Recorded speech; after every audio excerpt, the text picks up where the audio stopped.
تنبيه هام: كل اللي هتشوفه في الفيديو ده للتعليم بس، علشان تتعلم تحمي نفسك والأنظمة اللي بتشتغل عليها. كل حاجة هنا معمولة في بيئة آمنة وتجريبية، ومش مسموح تستخدم المعلومات دي في أي حاجة تضر غيرك أو تخالف القانون.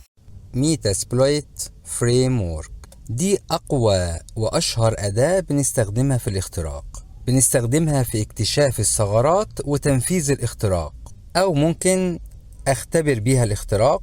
مين بيستخدم الأداة دي؟ مختبري الاختراق، الباحثين الأمنيين، مطوري البرمجيات الخبيثة، المحللين الجنائيين. دي بتشتغل معايا على أنظمة لينكس وويندوز والماك.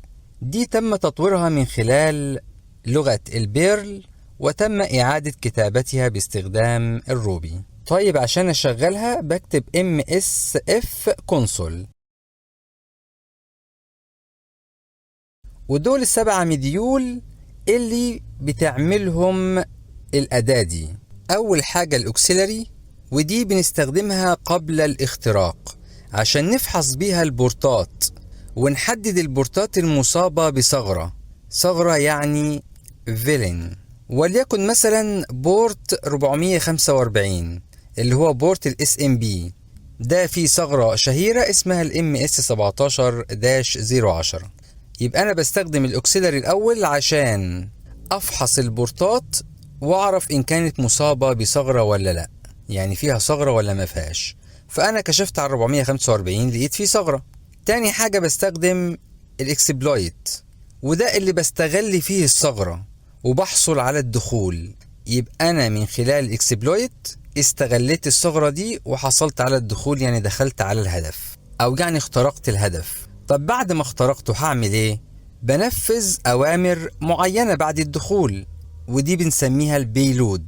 البيلود ده امر او كود بنفذه بعد الدخول، ودي انواع الاوامر اللي في البيلود: اما الريفرس او البند او الانلاين او الميتربريترز. الميتربريترز دي بتفتح لي جلسة كاملة بقدر من خلالها اتحكم تحكم كامل في الهدف، ودي أنا بفضلها، ودي أقوى حاجة.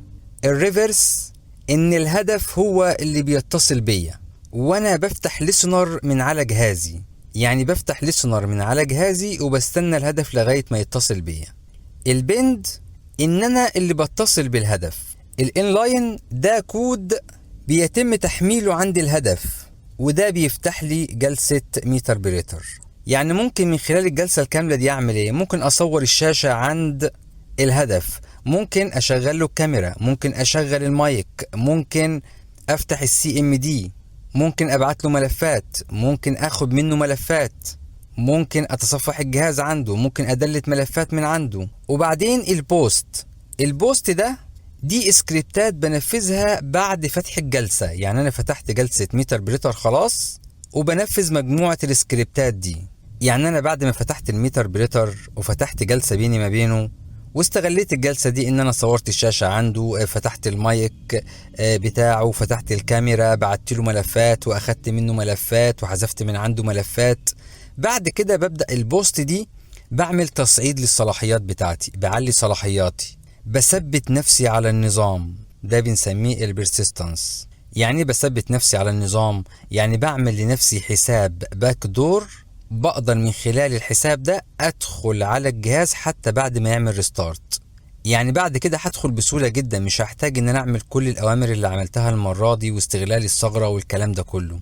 بعدين الانكودر دي اعادة كتابة البيلود بطريقة مختلفة، يعني تغيير البصمة لتجنب اكتشاف البيلود من الانتي فيروس او انظمة الحماية.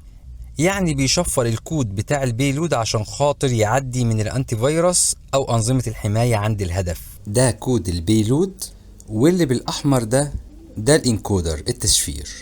الايفيشن دي طريقة لاخفاء البيلود او سلوكه لتجاوز برامج الحماية زي الانتي فيروس والEDR. طب ايه الفرق بينه وما بين الانكودر اللي قلنا عليه من شوية؟ الانكودر ده بيشفر البيلود، كل اللي بيعمله ان هو بيغير البصمة بتاعت البيلود بس، لكن ما بيغيرش سلوكه. طب ايه هو السلوك؟ السلوك هو طريقة الحماية او طريقة خداع الحماية. يعني الانكودر بيشفر بالطريقة العادية، يعني الحماية البسيطة. لكن ايفيشن ده يشمل تقنيات اوسع لتجنب الاكتشاف، زي التشفير، التمويه، تشغيل الذاكرة، استغلال النظام. بيستخدم تقنيات اوسع. فالانكودر مجرد تشفير البيلود بس، ولكن الايفيشن بيغير في السلوك، يعني طريقة التمويه، يعني تمويه وخداع الحماية. النوبس دي اختصارة نو اوبريشن انستراكشنز. ده حشو بحطه في البيلود. ده كود البيلود اهو، بحط فيه حشو، حاجات ملهاش اي لازمة ومش بتنفذ حاجة. ده كود البيلود، واللي بالاحمر ده النوبس. دي بتمنع مشاكل الكراش، بتخلي تنفيذ الكود مستقر. يعني السي بي يو البروسيسور بتاعي لما يجي ينفذ الامر ينفذه بسهولة وما يخطأش في تنفيذه. ازاي يعني؟ هقول لكم مثال صغير خالص. الامر ده بيبقى واخد مساحة صغيرة جدا من الذاكرة، فالسي بي يو فالبروسيسور لما يجي ينفذه فممكن يخطأ وما يروحش للمكان ده بالظبط، فيروح لمكان قريب منه. في الحالة دي هتحصل مشكلة ومش هيتنفذ الامر.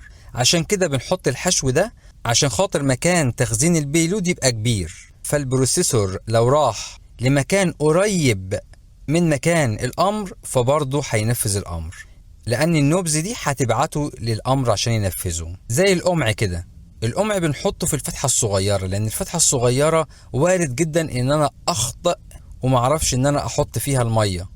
ولكن لما بحط قمع في اي مكان بكب، فالمية بتدخل في الفتحة.